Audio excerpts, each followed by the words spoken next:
Sir Alan Duncan. Mr. Speaker, I support the Prime Minister and this motion today and welcome the support of the official opposition.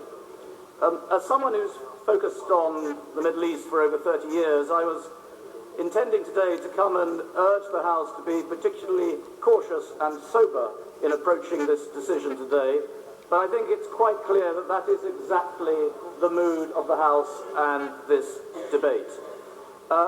And it needs to be, because we're about to embark on something unlike anything we have ever seen before. And in my mind, it shows every sign of being neither easy nor conclusive. When the Falklands were invaded, force was obviously justified. When Kuwait was invaded, we were right to work with others to repel the aggressor. And in each case, we knew instinctively what the objective was, and we absolutely knew when we had attained it. But this is different. Now, I think we're justified in deploying our armed forces, both to fight vicious extremists and to support Iraq's request for help. But the clear strategic objective in doing so, and the manner in which we will use our weapons, are much more difficult to shape than in the past. In a moment. Yes, one minute. Thank you. I was going to take up his exact point. Doesn't the lack of strategic objective manifest itself in one particular way? We've heard that this could go on for some time, and we haven't heard a criterion for stopping, let alone a criterion for what we're going to achieve. My whole point, Mr. Speaker, is that we have to live with that uncertainty because we are living in an age that lacks the clarity of the past. But that does not mean that we do nothing. Because we'll be acting in a region whose turmoil and disruption is more difficult to comprehend than anything we've ever seen. And that means, and this is exactly my answer to my right honourable friend, that the path ahead is far from obvious. Now, personally, I've only been in favour of the UK taking action if it's part of a coordinated international effort. Well, we've now got that. And it's reassuring to be alongside Bahrain, Qatar, the UAE, Saudi Arabia and Jordan, and of course the United States and France. But again, I say, none of this is going to be straightforward. But wisdom is not weakness, particularly in the Middle East. And in the complicated melee of today's Middle East, we would be wise to appreciate that we're confronting a new threat in a new way, and therefore we should calibrate our expectations accordingly. And I have to say in passing that I'm a little uncomfortable with the language of some people, essentially outside this House mainly, who seem to see this decision as a test of the United Kingdom's virility. That's no way to look at this issue. And it harks back to an age and a mentality which simply does not suit the world of today. Now, the country needs to know why we're doing this, and I think the justification for our involvement is best expressed in terms of what it will do to improve Iraq, its people, and the region itself, and less by saying that it is mainly because terrorists directly threaten us here in the UK. That threat exists anyway, and it will not be eliminated even if ISIL is forced into submission.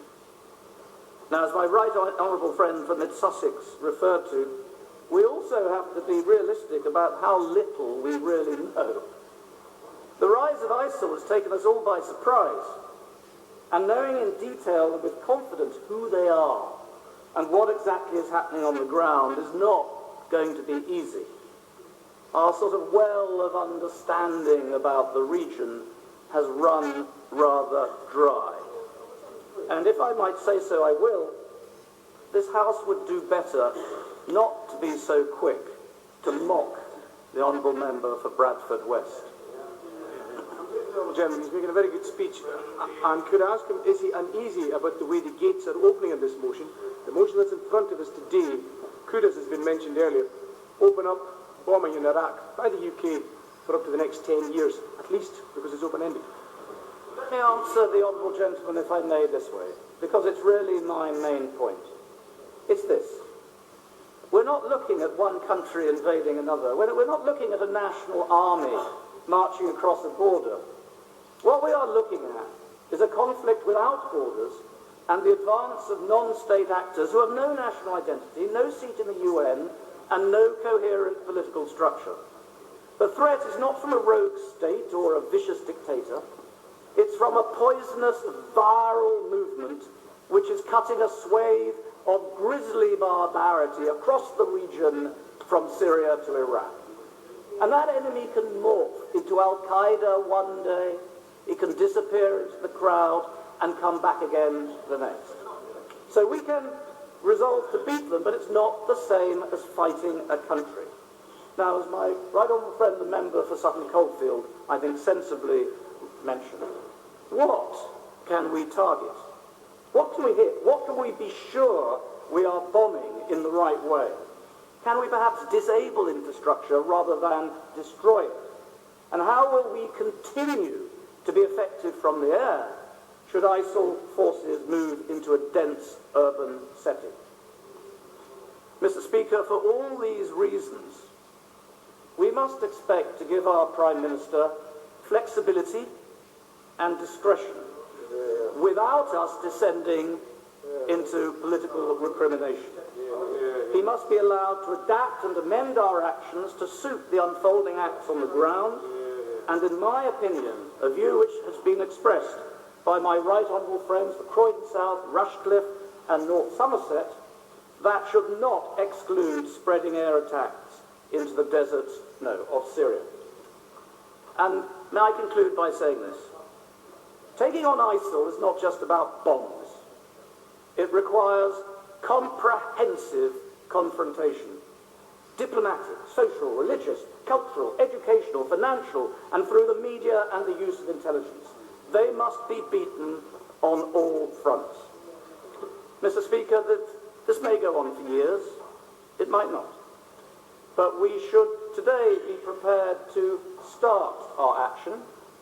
But equally, should it ever become too impractical or inappropriate to fight from the air, then we should also, without shame, stain or blame, also be prepared to stop it.